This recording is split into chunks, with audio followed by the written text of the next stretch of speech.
Welcome to Daily Coast Debrief, our weekly show about politics. Here we'll discuss the issues that are driving the news as we fight for a more progressive America. I am Marcos Mulitzes, the founder of Daily Coast, along with your co-host, senior political writer Carrie Alaveld.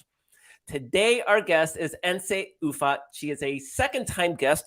She is the CEO of New Georgia Project. That's Stacy Abrams' organization. One of the major, if not the biggest reason that we have two Democratic senators from Georgia in the United States Senate, giving us nominal majority. Although, you know what? Maybe a nominal majority because of Joe Manchin and Kristen Sinema, but the judges are getting confirmed. So there is a benefit as much as we want to. There's a huge benefit to not having Mitch McConnell setting the agenda for sure. But I will say that they probably didn't mean to, but they made Kirsten Sinema and Joe Manchin a lot more relevant than any of us would really like them to be in a way. God, no. So just a programming note, I have a cold. I have a head cold, and I've taken some Dayquil, and it seems to be holding up. So I may be able to make it through this show. I just want to make sure if my audio or video sort of kind of cuts out for a while, it might be because I'm blowing my nose or sneezing or anything like that. So, Carrie, we're going to be talking about Georgia today. And we've spent the last few months talking about Republican on Republican violence. And today, just to be clear, campaign violence, candidate violence. Yeah. Candidate, metaphorical. Yeah, I guess nowadays you gotta be. Yeah, let's be. I mean, seriously, like there was that coup attempt and everything. So anyway. So Republican and Republican, there's an ideological fight for the soul of the Republican Party. Last week we had Sarah Longwell on, who's one of these never Trump Republicans, kind of unfortunately in the minority of the party. But even the pro-Trump wing is fighting. They're all fighting each other, right? We've been talking about that for weeks, how major personalities in the pro-Trump conservative movement are all at each other's throats because they're terrible people. I mean, they're just horrible people. Of course, they're going to turn on each other. Today, we saw David Perdue, who's running for governor in Georgia, in a Republican primary against the existing incumbent sitting Republican, who is Governor Brian Kemp, right? Donald Trump, that campaign released an ad featuring Donald Trump, and we're going to actually play it for you guys. Wait, hold on. Let's just, before we play that ad, let's just preface this that David Perdue, who's running against incumbent GOP Governor Brian Kemp, releases this ad like just days after Donald Trump went on a huge rant and was like, I'm going to pardon the January 6th, seditionists, and then came out with a statement the next day saying, yeah, I absolutely intended to overturn the 2020 election. He used the words. Overturn. I tried to overturn it. Yeah, the election, right? So like he just self-admittedly is like, yeah, it was a total coup attempt, and I tried to do it, and I'm mad about it. So anyway, on the heels of that, David Perdue is like, now is the perfect time to release an endorsement from Donald Trump. Okay, so go ahead, Walter. Run the ad, please. A message from President Trump. The Democrats walked all over Brian Kemp. He was afraid of Stacy the hoax Abrams. Brian Kemp let us down. We can't let it happen again. David Perdue, an America First conservative outsider, is the only candidate for governor endorsed by President Donald Trump. David Perdue is an outstanding man. He's tough, he's smart, he has my complete and total endorsement. Vote for David Perdue. Carrie, you noted this earlier.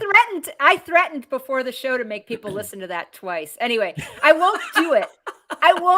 Because, you know why? Because it wouldn't be fair to the people who listen to this as a podcast, but they wouldn't be able to focus on the fact that Trump's eye, on his right eye, is like a lazy eye, and there's something weird about it. And I don't think it was like that during his presidency. And it makes me wonder, like, what happened and why is his right eye like practically closed during the whole thing? Anyways, if you go back and watch it on YouTube, you'll notice it, and it's hard not to notice it once you point it out. You can't unsee it. You cannot unsee it. Something's wrong.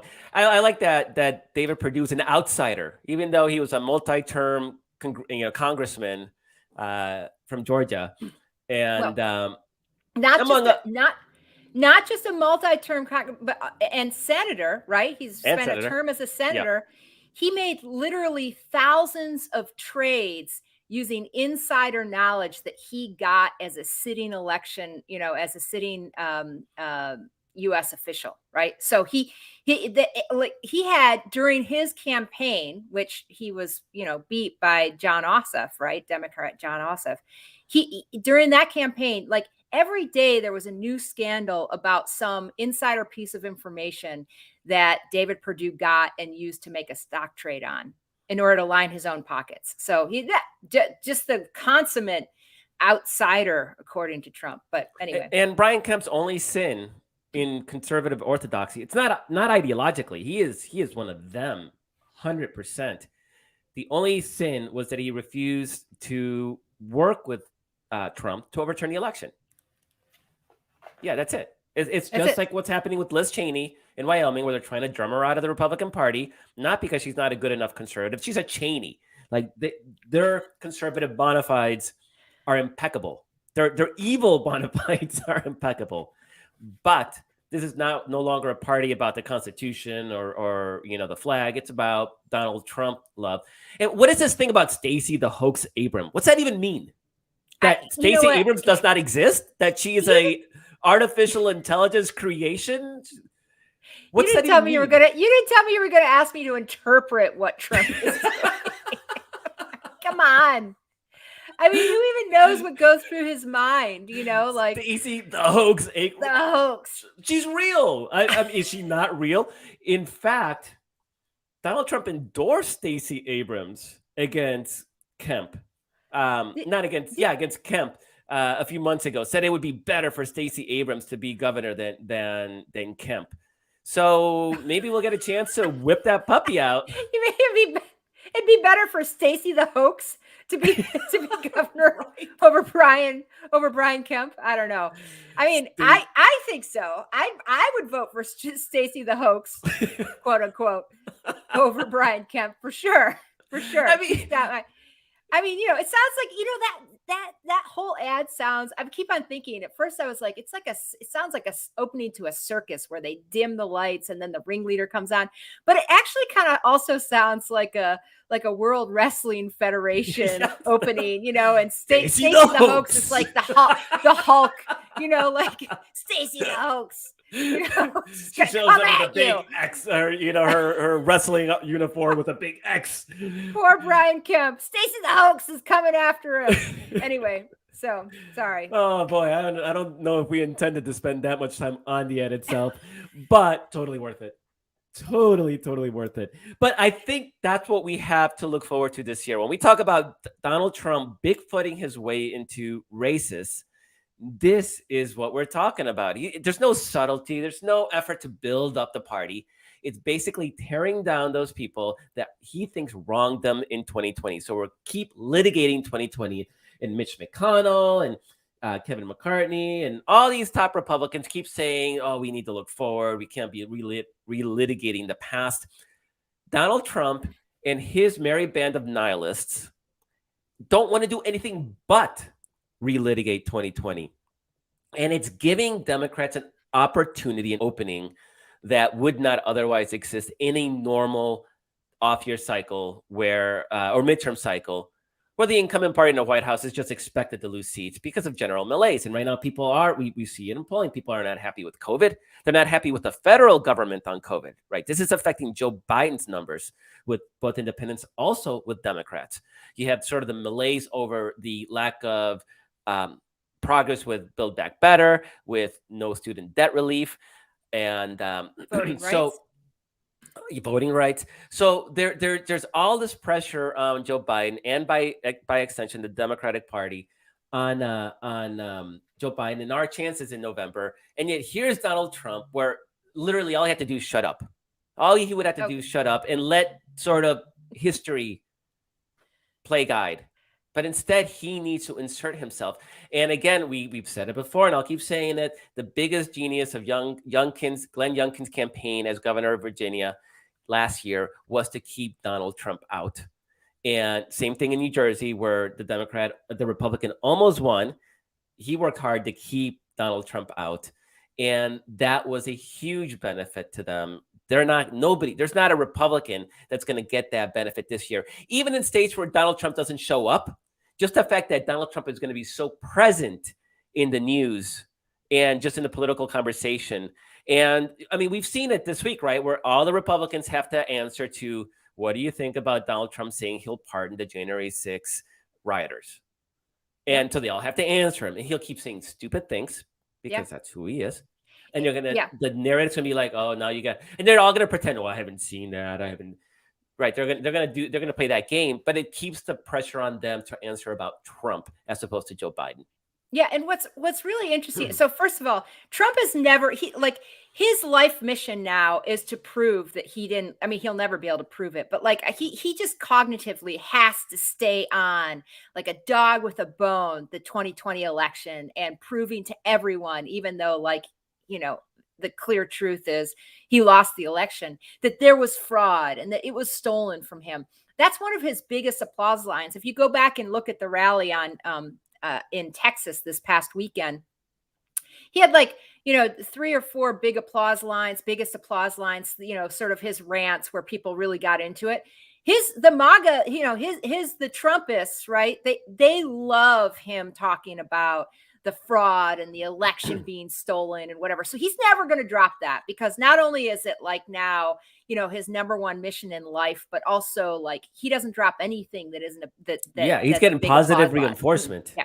Right. Totally. So, but then you look at somewhere it's nice to zero in on a place where this is happening. Right. And you look at somewhere like Georgia, I just think about what a perfect, divisive thing this is, entrance into that. Not that Trump had already said he was gonna endorse David Perdue. That was no secret. But what a divisive entrance this is. There are some sane-ish Republicans still out there. It's a small faction. Sarah Longwell, who we had on last week, who we probably vehemently disagree on almost every financial thing, policy ever, is still sane in that she's grounded in the Constitution and believes in a peaceful transfer of power and believes that the party that wins the most votes should win, right? And I bet we can argue on facts that we can all agree are facts, and we may interpret those facts differently.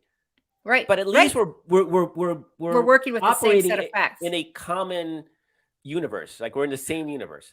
Right. So those sort of sane-ish Republicans in Georgia are going to be totally grossed out by the idea that David Perdue had Trump come in and give this big endorsement just after he was like, I'm pardoning the January 6th rioters who killed people. And, I told Pence should have been able to do that. And I absolutely meant to overturn the election and, steal it for myself.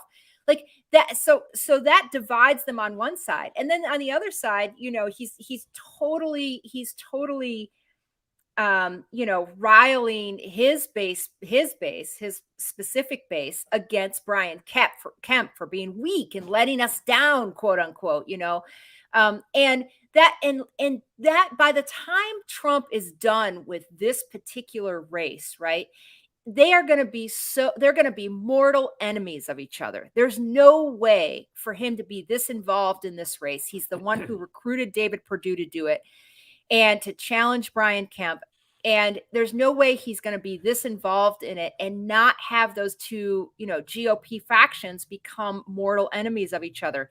And whoever wins that primary, then then the losing side of that primary, they are going to be ticked off. And a bunch of them will likely decide to either stay home or, write in someone or whatever, that is not going to be good for their general election prospects. And this is also then going to bleed into, of course, the effort for them to unseat Raphael Warnock, who, is the Democratic senator now, who's up for reelection, trying to win a full term, and was the first Black senator to win for the state, to become senator of the state. That's a huge historic election for Democratic Georgians down there, and at the same time, this divisiveness is going to be bleeding in. This GOP divisiveness is going to be bleeding into that race, and that is for Senate Republicans one of their very best pickup chances in terms of flipping a seat so that they can take over control of the Senate. The last thing they want is that divisiveness in there. And there's just, it's going to just trickle right into it. There's no way that it's not going to be a huge part. And, anyone who decides not to go to the polls or who gets disaffected and sort of disengages or whatever, they're not going to show up to the polls to vote for Herschel Walker either. So, this is, I think, just overwhelmingly good news for the Democrats. There's bad news for the Democrats too, which you sort of touched on up top. Yeah. But the good news for the Democrats is the Republicans might just manage to just implode and really help them out in the general election.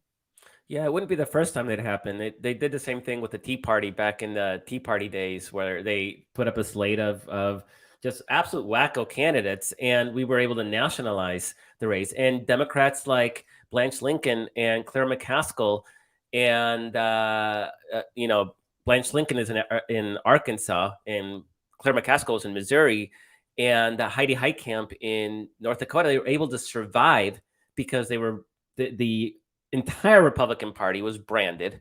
Even believe it or not, even Harry Reid in Nevada was in danger, and polls had him losing actually. But his candidate was this wacko Tea Party person, old Sharon Angle.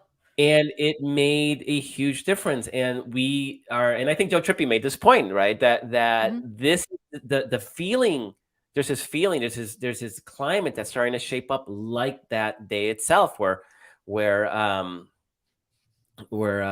the quality of the Republican candidates may actually drag down the entire party itself. On top of that, you have Donald Trump. So it gives us a fighting chance. And it's a good reminder to our voters, because the real challenge here is if our voters turn out, we win. We saw that in Georgia. We saw that in Arizona, even Nevada and New Hampshire. Those are the Republican Senate pickup opportunities this year. Nevada, New Hampshire, Arizona, and Georgia. If our people turn out, we win. Might be close, but if our people turn out, we win. Right. Our challenge is... Yeah, our challenge is to make sure they turn out. So, yeah. The other thing to remember is that Glenn Youngkin managed to do a good job of turning out Trump voters in Virginia, right? But he also didn't have a divisive primary. He didn't have, he kept Trump sort of at arm's length and made himself, palatable to sort of suburban voters, the right-leaning, more sane-ish people that we're talking about, who are dealing probably with a lot of the same facts that the rest of us are dealing with. They may interpret them differently or see, have a difference of opinion about how we should attack those issues. But, he didn't end up alienating Trump voters because he didn't have a primary where he had to do that. That primary was basically, where the Republican Party handpicked someone to run, and they handpicked Youngkin over at least one, if not a couple of other sort of really right-leaning folks. And we saw how that worked out for Virginia Republicans with, Ken Cuccinelli and a couple of other really right-wing candidates that they put up, over the course of a few cycles. And it didn't work out well for them at all. And so then, we ended up with Democratic governors dominating that space for a while. And finally, the Republican Party was like, we got to put up someone reasonable, and we're just going to kind of handpick this person and put them in place. So one of the reasons that he was able to get the Trump voters energized, he sent the right signals, but he didn't have to go after Trump's guy in order to win that primary. So I just got notice that NSA is running late, so we're gonna have to riff a little bit for at least another 15 minutes. Let's play the ad again. Play the ad again. Watch Carrie, Trump, droopy eye. No, I'm just kidding. Okay, sorry. So, Carrie, where else have you seen? Because we've seen other Republican attacks this week. I think you were just writing about one, and I know this is your beat. What did I write? What did I write? Well, I tell you. Beat. Let me give you an interesting development that I wasn't sure about. Oh, in fact, yeah, go ahead. the RNC effort to expel Liz Cheney from the Republican Party. Perfect. I can tie this all in because Liz Cheney just had her best ever fundraising quarter last quarter. She raised $2 million. And she's out in Wyoming. You can buy Wyoming. Out in Wyoming, $2 million. I mean, I don't know how many Democrats are writing checks to Liz Cheney and then having nightmares about it afterwards. But there might be some. There might be some, especially if you live in Wyoming. You absolutely want, I think, if you're a Democrat in Wyoming, you want Liz Cheney over whichever, cuckoo person might end up being. Oh, wait, we're looking.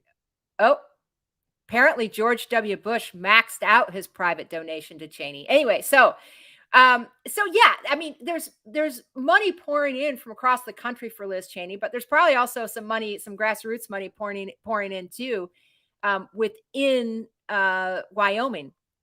And she's got like a handful of Republican rivals for that primary, right? And I'm going to. Well, I mean, that actually helps us. The fact that they can't even rally around one candidate. Right. Because Wyoming is a plurality state. You don't need an actual majority. There's no runoff. Right. And Trump endorsed Harriet Hageman. I'm not sure. I'm not sure that's the spelling. I mean, I know the spelling of her name, but I'm not sure that's how you pronounce it. But anyway, and she raised I want to say around $500,000. It might have been a little bit less. It might have been a little bit more. But, I mean, clearly Liz Cheney lapped her several times over. So this isn't the only race where Trump's endorsement isn't necessarily turning into, a cash haul for his endorsees. There were several other cases where I saw that come up. And so you bring up Liz Cheney, where they're trying to, now there's a Trump. It's just hard for me to believe how, when I think about how many areas of the 2022 election and the Republican Party, Trump has his hands now in and is tinkering around and causing problems for them. It is just, sort of unbelievable. So he's one of his David Bossie, who is one of his former campaign advisors and a conservative activist associated with Citizens United, which you may remember what Citizens United is, had that critical, part of that critical legal challenge that ended up making it possible through a Supreme Court ruling to bring a bunch of dark money into politics. Okay. But anyway, he has brought forth a resolution to expel Liz Cheney from the party entirely. So there's the RNC, the Republican National Committee, is having its annual convention in Salt Lake City this weekend or later this week. And he wants them to act on this resolution. And Ronna McDaniel, it just puts her in the hot seat, right? Ronna McDaniel hasn't said what she's going to do about this, or at least she hadn't when I wrote my piece. I don't know if there's new information there, but whether they were going to bring up the resolution. But, that's another divisive thing. Here, the party really wants to be focused on Joe Biden and, what he's quote unquote doing to the country, that type of thing. But they've just got this constant cloud hanging over them. It's just, rains on every parade they're trying to have. So, I mean, I don't know what they're going to do about this. Trump is going to be really ticked off if they don't expel Liz Cheney from the party. And Ronna McDaniel has to figure out how to try to not navigate that landmine, and they might end up expelling her. And I bet you her donations go up even more after that. So, yeah, it's not like she loses her seat if you get expelled from the party. No. It's a very symbolic measure, and it's a big tantrum. And I know there's been efforts, the Arizona Democratic Party sort of expelled Kyrsten Sinema, and there's a cathartic feeling to it, I guess, but it really doesn't mean anything. And there's a real divide in the Republican Party right now that is based on ideology, right? You're either pro-Trump and pro-democracy, you're either pro-Trump and anti-democracy, or you're anti-Trump, pro-democracy. That's a huge divide. And it didn't need to exist, right? This is 100% artificially created by Donald Trump to justify his fragile ego at having lost to Joe Biden. He still can't get over the fact that he lost to Joe Biden. So now there's this incredible fight over what is the soul of the party. And the Democratic Party doesn't have an ideological battle right now. We had one in the primary, the Warren Bernie wing versus the Joe Biden Bloomberg wing, and okay, Joe Biden won, and that's it. People have sort of moved on. People that are complaining about Joe Biden aren't complaining that he's too conservative. They're just like, why doesn't he do student loan debt relief, right? I mean, it's a frustration at a lack of additional work. It's not an ideological opposition. So it's a different kind. And we've seen the primaries we've seen so far as they start, it's early in the cycle, of course, but so far, none of them are really based on ideology. It's based on personalities. I think I'm the best candidate because I have more experience. And it's a little bit more stylistic, right? You've got Connor Lamb in Pennsylvania versus John Fetterman in Pennsylvania. And I haven't followed, I know a little bit about each candidate. I'm not an expert on either of them, but Connor Lamb is sort of your more mild mannered, middle of the road sort of dude. And John Fetterman is, correct me if I'm wrong, but just, he's a little rougher around the edges. He's kind of this big guy, and he's like kind of brashly says what he thinks. And he's, he doesn't spend a lot of time thinking about like how artful this or that or the other thing is. And I mean, that's my feel for him. I don't know if you have a more, insider. I mean, Fetterman it's like if WWE, like, somebody jumped out of the ring. Yeah. With the victory belt and said, "I'm a Democrat." It's like, okay, great, welcome. He defies stereotypes. Connor Lamb is a basic run of the mill moderate politician. He seems perfectly fine, a little too conservative maybe for my taste, but not in an offensively like obstructionist way like Joe Manchin has been lately. And so if nothing else, he seems pretty progressive, and he's pro eliminating the filibuster. So that's a big big gain. So Carrie Ensay could not make it. Something happened. So we have Paul Glaze joining us. In fact, let's bring him on. Paul is the strategic communications manager for New Georgia Project. And thanks, Paul, for jumping in last minute. I'm actually not able to hear you right now. Okay. Hello. Make sure that's not something on my end, which, knowing these technological things, you would think 2 years into a pandemic, we had already had this stuff figured out, but apparently. Walter, is he closed out of Zoom? So, yeah, Walter will take care of hopefully working that out with him. So what were we talking about? Well, the Fetterman. So Fetterman. Yeah. It's a style thing, right? I mean, there might be some ideological differences, but I think Fetterman's going to win just because he's entertaining and so heck. And it'll be fun to have somebody. He's like a John Tester, somebody who really does not. I mean, if you saw him walking down the street, you'd be like, that dude is such a Republican. Like he's probably QAnon. Like that guy's so cool. And he turns out he's a progressive Democrat. So it's always fun to see that kind of norm busting, particularly when a lot of Democratic white men end up being more on a conservative and scale. And I don't think with Fetterman you have to worry about that. But yeah, those are the battles we're having internal to the Democratic Party. It's personality stuff. All right, so. It looks like Paul, you're good? You're good? You can hear us? I'm here. I'm good. I'm sorry about that, y'all. Oh, that's all right. Brilliant. So Paul Glaze, I don't have your bio because this is a last minute switch over. So can you tell us a little bit about yourself?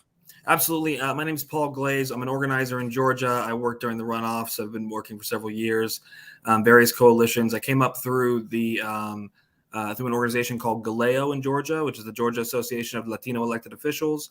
I had the great privilege to go to college in a heavily undocumented community right at the time when a lot of the DACA kids were going to college for the first time. And they got me into community organizing. And I am the strategic communications manager for the New Georgia Project and New Georgia Project Action Fund. Paul, thank you so much for joining us. And we're actually legitimately, I think, Carrie, you too, we're excited to have you on because we love talking to people that are on the ground and have that on the ground experience. Mm-hmm. We alternate between people in leadership, but we also love to get people who actually have some, like, dirt under their fingernails, who are down so in the trenches. In the trenches. So this is perfect. I'm glad you were able to join us. Loving it. Can you tell us a little bit about what New Georgia Project does, just so people have a general understanding? I know Stacy Abrams organization. That's like the overarching thing everybody knows, but a little more detail, a little more meat into what you guys do. And if you could sort of tie that into what you guys did in the Georgia Senate runoffs in January 2021, because I suspect you guys had a big role in those victories. We did, and we are proud of that. So the New Georgia Project was founded in 2014 by Stacy Abrams. Stacy Abrams then has not had a role at the organization since 2017. We started off as a voter registration centric org. So in that time period from then to now, we have registered over 600,000 people to vote here in the state of Georgia. And then one of the few really good developments that came from a Governor Kemp was a kind of quasi-automatic voter registration that happened. And during that time, we've now also ramped up our issues-based organizing and our civic engagement work generally. So we have 11 different issues-based organizing campaigns, from reproductive justice and environmental justice over to raising the minimum wage, getting young people involved. And we're actually starting a new one this month on calling for full student debt abolition. So we're excited about that. And then that led up to, of course, the 2020 election and 2021 runoff, during which time we knocked on over 2 million doors, or I should say we knocked doors over 2 million times, because you never want to actually, we don't believe in off years. So last year it's municipals. We're still out there knocking hundreds of thousands of doors, talking to people. So you don't want to have just a knock on the door and that's it. So we have multiple conversations with people. Our goal is to maintain that connection, because the only way people want to stay engaged in this stuff, given how dark and crazy it can be, is if they know that you're someone that's going to be there the whole time, that whenever they have a question, they can reach back out to you. So that's really what we focus on now. And for this year, our goal is to turn out 150,000 new first-time voters, new voters. And actually, it's the youngest universe of voters that we've ever targeted. About half of them are below the age of 40. Actually, a little bit more than that. I think the number is actually below 35. And register an additional 50,000 people to vote. So it's a heavy year for us. But we're excited and we're up to it, and we're actually very optimistic. And we always have people. I see people in the comments. I see this sometimes on Twitter, but people are always wondering, well, how do we get engaged? What can we do right now? Right? Who should I give money to? And they're thinking about candidates, organizations like the New Georgia Project. So where can they go to donate to you guys? This is why your money is so well spent with an organization that's on the ground, that doesn't just come and then leave if they happen to lose that election. They're there no matter what, right? Win or lose, they're there. So where can people go to give you guys some money, help you guys turn out more voters and sign up some more new registries? Absolutely. So we have a C3 and a C4 side. If you go to www.newgeorgiaproject.org, that's where you can donate. I would also encourage people to go to www.ngpaf, which is New Georgia Project Action Fund.org, and become a member. We are growing a member program there. We want to make sure that we're keeping volunteers engaged and that everyone is pulling together. One of the most beautiful things about the 2021 in January runoff was the sheer amount of help that people were giving us from all over. I was a deputy campaign manager for the third race on the ballot. And even still for this Public Service Commission race, we had whole coalitions of progressives in Maine and Hawaii reaching out saying, what can we do? We had people that lived in Northern Florida saying, hey, can we come and knock doors in South Georgia? How can we help? And quite frankly, you have given the people of Georgia an opportunity to decide their own future. It is a debt that we do not anticipate we will be able to repay anytime soon, although we're trying. We're not going to. Yes. That's our down payment. That's our, we appreciate it. And, but that is absolutely, please do go to those websites. It is in Georgia, the organizations are largely the people that are doing the work. And that is both to be as culturally competent and relevant as we can and make sure that it is people from the communities that we are hiring, that they can go back to talk to their communities. But that's also just because, we don't have the cynicism that comes from being a party apparatus thing, that people in Georgia really frankly don't have any experience with a powerful Democratic Party that can get stuff done. They don't know what that looks like. And so it's really important that it's coming from these independent places. So for context, I always love to talk about this. Donald Trump beat Hillary Clinton by about 500,000 votes in Georgia in 2016. And then Trump added another 350,000 or so votes to his total. And so you think that, in any sane, normal, regular year, that means that Trump got it nailed, right? But of course, it turns out that you guys increased turnout by, I used to have these numbers at the top of my head, but by about a third, right? You brought out an extra 500,000 new voters to the polls. You talk about how you registered 600,000 or 700,000 of those new voters. So, I mean, you are the margin of victory in a lot of ways, and you're not standing still. You're still looking ahead and trying to register voters. And so my question is that the conventional wisdom, and it's borne out by history, is that the party in power loses excitement in that first midterm election, right? The average loss is 30 plus House seats for the party that is in the White House in their first midterm. And it's because people get complacent or they're frustrated at lack of action. I know New Georgia Project actually boycotted Joe Biden when he went down to Atlanta to talk about voters' rights. So there's this sort of bit of anger, seething anger. Of course, now we got COVID and, and Ukraine and Afghanistan. You have all these challenges that make it tough. You're out there on the streets talking to people. And you're trying to register an extra 200,000 new voters. What is that sentiment at the ground level? Because, and maybe this is going to be your answer, but you probably have the best 1-2 candidate combo in the entire country right now with Stacy Abrams and Raphael Warnock, right? I think every state would kill to have that combo. Absolutely. I think that, so we do a lot of research. We try and ground everything we do in research. And the polling that we've done shows that, particularly amongst Black voters in Georgia, that they believe that the power of the vote is higher, and it's higher here than it is in a lot of other places. In many ways, those victories, it's one of the unfortunate things. When you win, then people believe more is possible. So the challenge for us right now is not necessarily convincing people that their vote matters. They can see their vote matters. That was last time. Right. But that was last time. And, again, frankly, we are talking about communities that have never had someone in their corner on that level that they could rely on. And so right now we're trying to make sure, that we are uplifting the tangible victories that their votes did bring. So when we talk about infrastructure money coming down, what is that getting in your community? So for instance, in Columbus, Georgia, they're using infrastructure money and American Rescue Plan money to build affordable housing. So that's something that they accomplished with their vote. And we have to show the power of their votes in that way.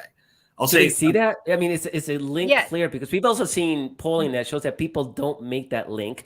And then you have Republican office holders trying to take credit. We see this everywhere. And Governor Kemp is now currently trying to take credit for that. In fact, he hasn't spent any of the federal money that's come down. And what's really insulting about it, actually, is that the state of Georgia has held on to hundreds of millions of dollars for, say, eviction prevention and rental assistance, and they won't give it out. They're just holding on to it and saving it back, either banking on the fact that maybe one day we won't pay attention, or that they can send it back to the federal level, just like with Medicaid expansion. So I do think that people, I think we got to give people more credit. I think they do see those things, but we have a lot of work to do to make sure that we are putting that message out there. I try and remind people that communications and politics, if you are not pushing your message, it does not exist out there. And people will maybe slowly, but they will default to the only voices in the room. So I think our senators here are doing a really good job. When they passed those bills, they put out, this is what this means this is the money going to each and every major city and county. They're going around the state. They're highlighting their wins. And I think now it's on organizations like New Georgia Project, and it's on candidates down the ballot to connect the platforms of those positions they're running for to how to make those victories more real and tangible. I'm going to drill down on I think this is sort of along the lines of where Marcos was heading. But I'm drill down on this just a little bit more. like, what's the mood on the ground, right? Because you said you were polling people, you have a sense of where they are. What's the mood on the ground right now? Do they, voting rights hasn't gone, the way you guys have wanted, especially, I mean, it hasn't gone the way any Democrats wants it to go. Well, but I know you guys, most Democrats, there's two right. exactly. Right. Particularly invested in that, though, particularly invested in that fight, I think, for your group. And a handful of other groups that decided to boycott President Biden's voting rights speech there in Atlanta. But then there's other things. There's these wins, right? These legislative wins that you're talking about. But from the standpoint of justice, right, which is, I think, really what you guys are focused on. I mean, you can call it economic justice to get some of these investments from, roads and bridges and infrastructure and stuff like that. But, voting rights is a justice issue. I think, rights under the law, having a say in how the law is applied, is a justice issue. How do people feel there? And how do you think potentially have, what looks to be at this point going to be a nominated and confirmed the first Black female Supreme Court justice? How do you see those things playing into the feeling for people? So I think, again, here, and this is, I'm not trying to slide by anything. I think we got to give voters a little bit more credit. So one of the things is the battle for voting rights has been a generational battle. And particularly for Black voters in the Deep South, our people are used to setbacks in this process. This is not the first time that has happened. The vote on MLK Day was the first voting rights vote of 2022. There is nothing written in stone that says it has to be the last. It was the fourth of President Biden's tenure. So we know that we're pushing forward. We think that getting the actual yeses and nos on the record so we can 100% say those are the issues. And if they're not coming to the table on something, then let's not waste our time on this right now. I think that is a clear victory for us and for our voters to be able to say, like, no, we're going to make sure everyone has to come to the record on this. The other part of it, I would say, though, is that it's just a really tough situation when you are a constituency and a coalition of people that doesn't have control at the state level, doesn't have the numbers on the state level to pass legislation on the state level. And so our only opportunity to reinforce the belief that the vote is the mechanism by which we should be engaging and deciding what kind of society we want, it's got to come from that federal level. I would say from our conversations with people on the ground, from what our organizers have been telling me, and from those conversations, and then from me getting out there, I think that people are coming around to, okay, time for another big fight. I think everyone is ready for it. I think we're going to get there, and I don't want to be pessimistic about it, because we know how to do it, and we can do it again. It is sometimes delicate, because the coalition that delivered all those votes and that increase that you were talking about, Marcos, it's not just New Georgia Project. We're talking about Galeo. We're talking about Mahinte. We're talking about GLAR. We're talking about Asian Americans Advancing Justice. The AAPI community of South Forsyth County came out at 77%, which is just insane for a single community. And so it really is a large coalitional effort. And some of the communities, I think, are a little more distressed than others. Right now the president is, I guess, not speaking out against the fact that Department of Homeland Security wants to build the largest ICE facility in the country in Georgia, in Folkston.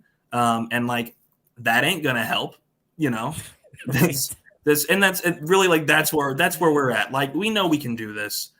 We think it is offensive to tell us to out-organize voter suppression and out-organize white supremacy. We have been doing that the whole time. We have been there, and our people and the voters that we represent have an intimate understanding of that process. So they didn't need to be told that. But at the same time, if we could, lessen some of the self-owns and make it harder, that wouldn't go unrecognized and unappreciated. Yeah, I mean, to make your point, the runoff system in Georgia, which is it's unique in the Senate, I believe. The runoff system where you needed to get 50%, if not, you went to a January runoff, was designed specifically to make sure that Black candidates could not win office. It's rooted essentially in white supremacy. And so when neither Ossoff nor Warnock got 50%, the conventional wisdom was, okay, the Republicans are going to win both. So yeah, you already have defied conventional wisdom in history, in the very design of the system to keep certain people from voting. And you guys overcame that, which is what makes the runoff election such a I don't think people realize just how momentous that was, that it overcame not just, the voter suppression, not just the system, not Donald Trump being Donald Trump, but also a the cynicism in a electorate that said, no, we're not going to win. And then you look at sort of that southwestern Black counties, those rural Black counties, and you saw how the vote went up in the runoff. Unprecedented. I mean, I don't know. I haven't gone back 200 years, right? But as far back as I went, it was 200 years ago, our people didn't have the right to vote. So exactly, you don't have to go back that far.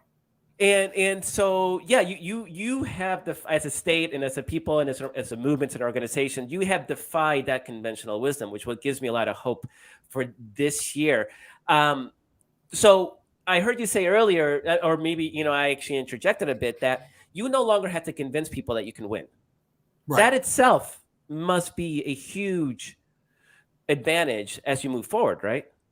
It is. No, it definitely is. And it very much felt like last year, the minute we knew this was going to a runoff, there was a collective, just kind of societal across the state, like, all right, this is our shot. This is what we got. History gave us this. Let's go. Now the question is more one of valuation, right? It's like, how much effort is worth ultimately voting rights not passing or XYZ? And some of that is, I think a little unfair to the complexity of the system, and the complexity of how hard it is to get these massive things done. But also, again, we just did one of those massive things. And so you're not really going to be able to convince people, Vote doesn't count. Yeah, exactly. Like, I will say that something you brought up just now that I think is really important to remember is that we are dealing with an apparatus, a power apparatus here that is incredibly proficient and complex in its understanding of how to rig the game, right? So like right now, a lot of this conversation around voting rights centers on this idea that it's like someone not counting the ballots right? Like it's like something over here in this back room on the actual administration of the election. We have a system here where they pass laws ahead of time in broad daylight that are designed to disproportionately impact our people. They don't have to worry about it at that point. They already set it up. And that's how they like doing it.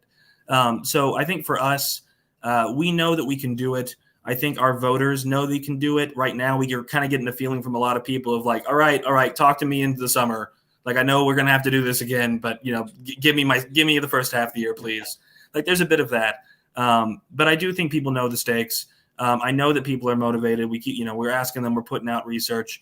We're making sure that we're in the field. And one thing that's incredibly encouraging, Atlanta Journal-Constitution poll just came out last week, has Warnock with a plus 19 approval rating amongst independents. Wow. That's incredible. It is. So it is highly possible, and I don't want to bank on this, and we're not going to bank on this by any means, but it's highly possible that what we're seeing right now is a conversation guided by the people that are most partisanly invested and not necessarily the average voter that doesn't identify with either party, because that's the largest block of voters in the country, and especially younger people who we need to turn out. And that is not to say that there's not a clear partisan choice. One is a criminal caucus, and one is trying to have a democratic society. So we're not trying to make any false equivalencies there. But I think as those independents get involved, there is a clear choice here. They're going to go for the decent people. We really do have to have some faith that the average person, if given a fair shot, is going to come through on the choice between people barely concealing their white supremacy and the pastor of MLK's church. That's a clear distinction. So you put something on my radar that wasn't there, which is this ICE detention facility that they want to open, right? Mm-hmm. And you said that President Biden hasn't spoken out about that. What are other things that you think could help energize people, that could make them say, it was worth it for me to vote, not just because Republicans haven't done bad things, but because some things that I really wanted or needed to happen have happened. And I know that you said there is, some of those things did happen. Getting checks to help get through the pandemic was one of them, that type of thing. But if there were, 2 or 3 things that you could see the Biden administration do, whether it's symbolic or whether it's, an actual order, what would you be advocating for? Put yourself in the Oval Office. You're in the Oval Office and you say, President Biden, do these things. What are they? Okay. So the first one is just a warning, which is please do follow your word and appoint the first Black woman justice of the Supreme Court. But let's not lean into that so hard that it begins to look like you're representational out. That can't happen, and it will offend people here. And there's nothing I can do and nothing New Georgia Project can do to change that at that point in time. What do you mean by that? What I mean is that that's a promise that was made. And, we believe the president when the president says that he's a man of his word. And we look forward to seeing that historic moment happen. Yeah. But we are still ultimately talking about a situation in which whoever this person is who will be incredibly qualified that gets on there will be in the minority. Mm-hmm. So this is not something that's going to be able to deliver tangible victories in the meantime. The most we're talking about is greater awareness of certain cases and things as Roe v. Wade decisions come down and such. So important, but if you lean into it too hard, then it feels like a distraction to normal voters. The second thing would be, on the Latino organizing side, there's a lot of reasons for this, and it is complicated. And I'm not trying to lay this all at the feet of the president because it is forces beyond his control often as well. But we have more people in ICE detention now than we did under Trump. And that's not just because that Trump was deporting them at a higher rate, right? And it's very hard to square that with organizers who are the people that are going to go out and get the vote out with the rhetoric that was said on the trail. And the third thing is, look, student loan relief. This is a problem for everyone. It affects Georgians disproportionately. We have one of the top 5 highest per capita rates in the country. It affects Black women more than anyone else. And you have a whole generation of people that paid their loans, did the whole thing right because that's what they were told what they were needed to do. And now they're seeing their kids not able to get ahead in life or not able to buy a house because this just kept atrophying and getting worse until now we're at this large point. And it doesn't help when the White House's internal study on if they can do it or not gets completely redacted. So anything that the president can do that is a direct administrative thing that we don't think is going to get held up in the courts too bad, we absolutely encourage him to do so. But also we just got to get on the trail. We have to make our case. And we have to make sure that when we're doing that, we are using the focus that comes from a presidential visit to uplift those people and not the other way around, which quite frankly, there were people that thought that is what that felt like in early January. Yeah, I would argue it doesn't even, he shouldn't even consider what the courts are going to do. We have hostile courts. Right. So one is they may strike everything down, but at least you're communicating what your values are, and you're communicating to people the importance of winning the majorities in the Senate so that we can expand the Supreme Court and create a fair court. And two, you never know what the court. Child tax credit. If I could wave a magic wand, my sister got through last year because of the child tax credit. That one's a no-brainer. Yeah, it drives me crazy. And you make the argument that they want to take that away from you, but we'll protect it. And you have a hell of a campaign promise to work with. How do you think Roe v. Wade is going to play, assuming that the Supreme Court strikes it down as expected this summer?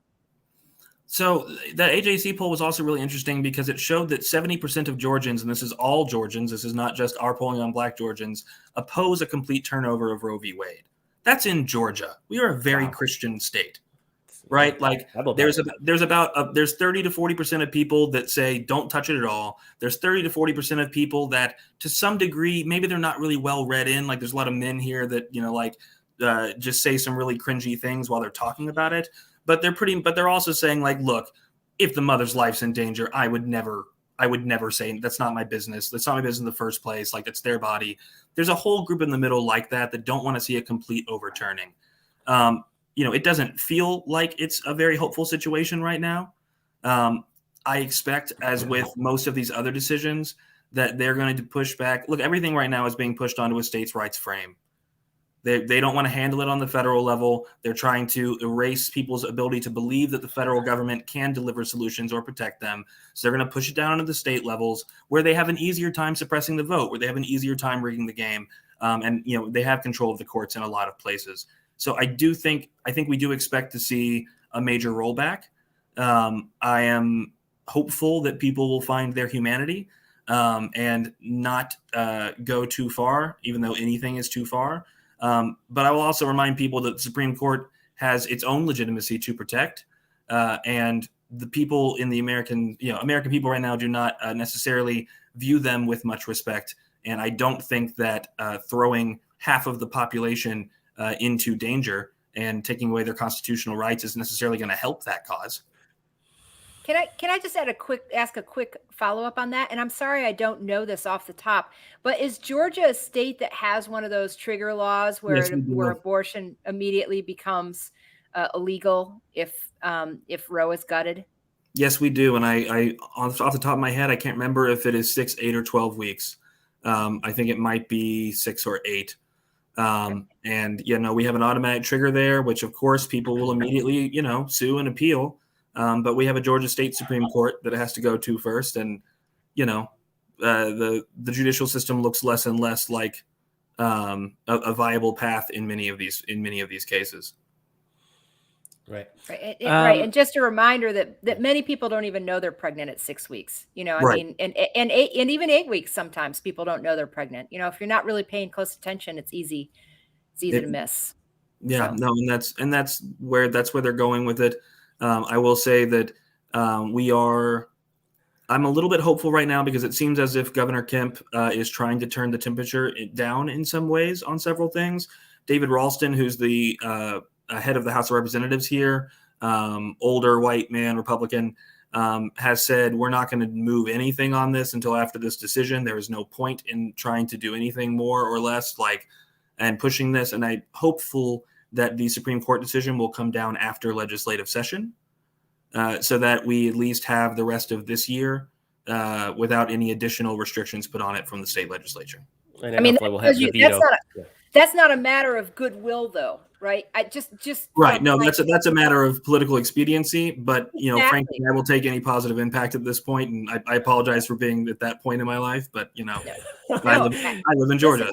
This is not a good issue for Republicans trying to win the suburbs. I mean, you know, Right. among other it's not a good issue for them winning a lot of people, but a lot of people were never going to vote for them anyways. But it's a terrible issue for them with swing voters in the suburbs. And they are, I think a lot of Republicans are actually very afraid of this issue and this ruling coming down this summer. Anyway, sorry. And David Ralston has also said, he said multiple times now on the record, if 2022 becomes a rehash of 2020, he believes the Republican Party in Georgia is going to get destroyed. Well, we just saw the ad. We played it on this show. It's already becoming a rehash of 2020, right? That hilarious ad with the Trump with the lazy eye. Did you see that one? So all we can do, like as New Georgia Pride and organizers, all we can do is watch in just a little bit of Schadenfreude of just yeah, it must suck watching your party get destroyed from the inside. Of course, Kemp is the person who let this element into the party originally. So there's also a degree of you made the bed. We all told you this would happen. Sorry, man. Paul, we're out of time, but I'm going to give you one last chance to tell people what they can do to help out New Georgia Project in their efforts to win this November's elections. Absolutely. Please, the URL is down here on the bottom of the screen. Go to newgeorgiaproject.org. We absolutely, we need your time. We need your donations. We need your support, amplifying stuff on social media. We're building out our campaigns right now. And we do have a new membership program. So if you would like to join that and help us keep an eye on these county boards of elections that are getting taken over, help us make sure we're getting the word out. We will take all the help we can. And we thank you on behalf of the Peach State. Paul, thank you so much for joining us. It was a real pleasure. And thanks for coming on last minute and for being flexible, given all the scheduling issues. No, absolutely. Appreciate you. That was great. Carrie, we are out of time. So I want to hear the ad again. Play the ad. But that is our show for the week. Carrie, thank you so much for being such an amazing and wonderful co-host as always. Thanks to Paul for joining us. It was a bummer that NSA couldn't join us, but New Georgia Project was flexible and we're able to quickly shift and make this happen. And I thought Paul was fantastic. Fantastic. I actually got a lot of new stuff out of that was great. So anyway, really appreciate him coming on. Totally excited. So if you're enjoying the show, be sure to subscribe and give us a rating wherever you get your podcasts, or on YouTube if you're watching it here on YouTube. You can always talk to us at dailycoast.com or on Twitter at dailycoast. Thanks to Walter Einenkel for producing, Kara Salaya for promoting, doing the social media magic, and everyone else on the Daily Coast Brief team. Thank you, the listener and the reader, however you're consuming this podcast, for being in this fight with us. This is an incredibly important year. This year is everything. Our democracy is on the line, and we're so glad to have you fight with us side by side. Until next week, thank you very much.